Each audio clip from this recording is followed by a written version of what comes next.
Hi வணக்கம் நண்பா. தமிழ்நாட்டில் நல்லா தீபாவளி ஜாலியாக கொண்டாடுறியா? இங்கே வெளிநாட்டில் தீபாவளி ஒரு இலவும் கிடையாது. தீபாவளி, பொங்கல், திருவிழா எதுவும் இல்லை. எதுவும் ஊருக்கும் போக முடியல.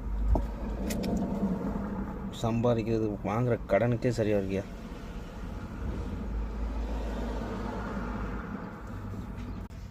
ஞாயிற்றுக்கிழமை அன்றைக்கி ஃபுல்லாக காலையிலேருந்து ஃபுல்லாக வேலை தான். வச்சு செய்கிற அளவு கரெக்டாக மணி 2 மணிக்கு வண்டி எடுத்தேன். இப்போ மணி எத்தனை 4:50 ஆகுது. ப்ளீஸ் ஃபாலோ பண்ணி விடுங்க நண்பா, சரிங்களா? நான் இது மாதிரி கேட்குறீங்க சேல்ரி எவ்வளோதுன்னு. ஒரு 4 வருஷமாக 1500 சம்பளம்.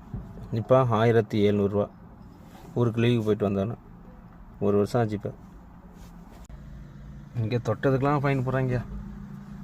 நம்ம சீட்டு பெல்ட் இல்லை, ரோட்டில் ஒழுங்காக வண்டி ஓட்டலைன்னா சொல்லி முடிஞ்சிச்சு.